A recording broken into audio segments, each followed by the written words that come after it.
Et pour finir, je voudrais vous parler un peu de l'alsacien.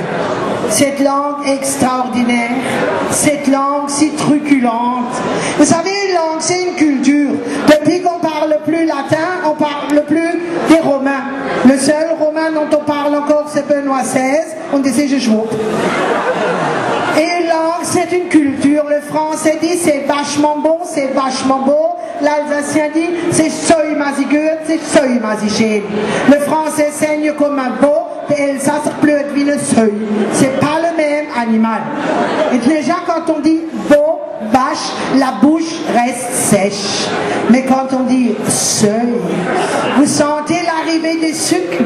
Seuil, le plaisir approche. Parce qu'un jour, un médecin m'a dit jamais le corps ne mouille s'il n'est pas sûr d'avoir du plaisir après. Seuil. Là, on pense déjà au vêtements, le bien mon pas que l'obtrule. Au bleu de bourge, je vis comme bis, on se crotte. C'est comme quand on dit en français le mot cul. Quand moi j'entends le mot cul, je vois quelque chose de petit et de mollasson, wie de rumbombet. Le minimum de viande nécessaire pour que les jambes tiennent au dos. Et si on dit en alsacien du dit de horche, ça devient tactile, on s'enfuit pas. Hein,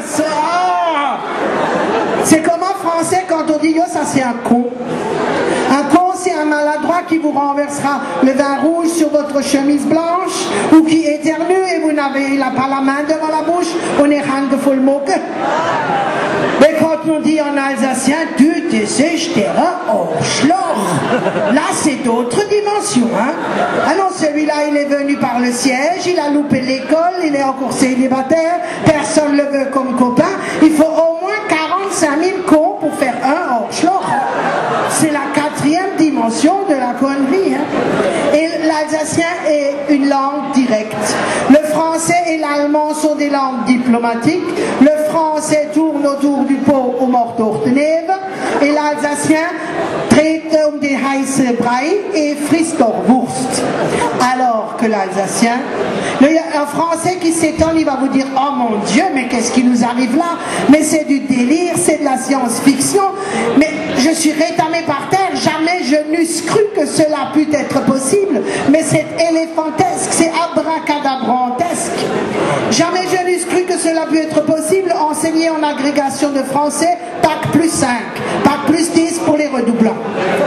Et abracadabrantesque, il y a juste 2 Français qui savent le dire, Chirac et moi, et encore depuis qu'il est pacemakerisé, il a de fortes chances que bientôt je serai la seule à pouvoir le dire encore. Alors est-ce que ça veut dire qu'en France il faut faire partie de l'élite pour s'étonner? Et mais Elsass quand j'ai wundre. Parce qu'un Alsacien qui s'étonne, il a juste à dire au fait Tommy. Et ça suffit, tout est dedans. Le abracadabrantesque, jamais je n'eusse cru que cela pu être possible. C'est comme dans la politesse. Si vous avez là, dans le restaurant, 2 personnes qui parlent tellement fort, dans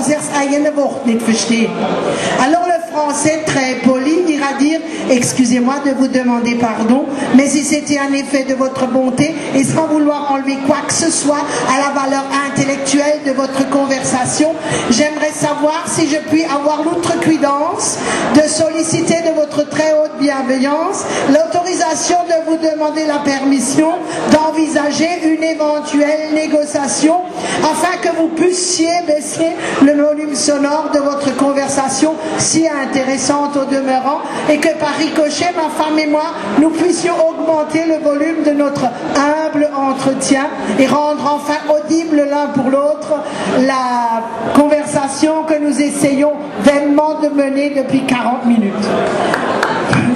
Mais c'est pas sur ça, le François, je fais ce que je veux, je suis en République. Mais si vous lui dites en allemand, ja, qu'est-ce que je fais dormir? Là, il entend et là, il écoute. Parce que notre langue a un impact. Et si vous voulez que l'autre ne bouge plus, alors il faut lui parler en allemand. La langue allemande est une langue forte. Elle rappelle des temps pas encore tellement éloignés où n'est pas obtempéré à une injonction impérative et des poursuivis par des douleurs corporelles. Also, wenn ihr das ist nicht Grimm, vous faites Schnauze! Ça c'est radical, moi je le sais, je suis prof d'allemand. Tous les matins dans la classe avant d'entrer, je disais Schnauze! À midi, le gars de la cantine montait dire vous pouvez bouger maintenant, la vilaine madame elle est partie. Il y a des mots comme ça qui sont... Il y a aussi un autre mot allemand qu'on appelle propulsif. Vous savez, les gens qui viennent chez vous et qui veulent vous vendre quelque chose et qui ont un argumentaire. Chez moi, il y en a une qui est venue, mais elle m'a tenu la jambe pendant 1 minute. Elle a dit, Guten Tag, Frau Dreikaus. Wissen Sie, wer ich bin? Ich bin die Ulla von der SKL, von der Süddeutschen Klassenlotterie. Und wissen Sie, bei uns werden doch jeden Tag 10 Ziehungen gemacht und da können Sie gewinnen.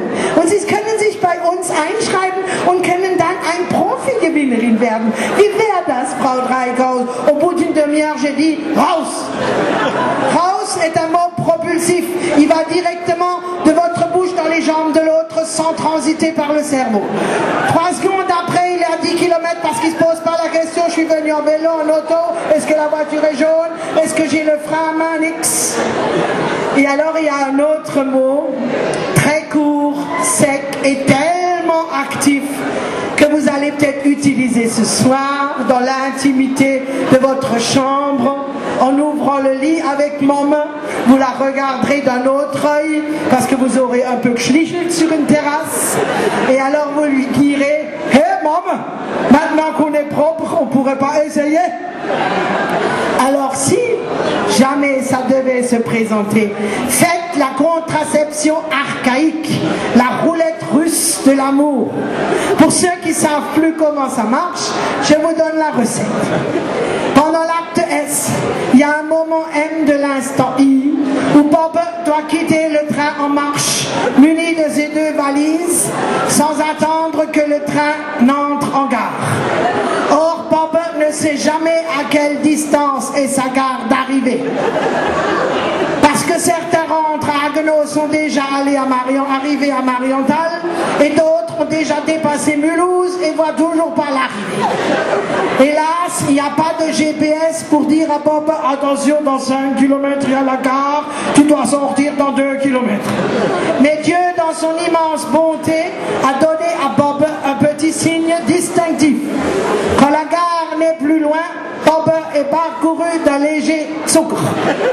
Or, selon les lois de la physique, tout corps qui tsouk entraîne dans sa tsukation tout corps qui le touche. Et comme maman n'a rien d'autre à faire que d'attendre la petite tsukation révélatrice du mouvement, dès qu'elle voit bouger quelque chose, il faut très vite qu'elle crie « Raus !» Et ça ne dure pas 3 secondes, papa est de nouveau dans le jardin, il a les chauffousses, il tond la pelouse, et il se rappelle même pas que 5 minutes avant, il était encore dans un train.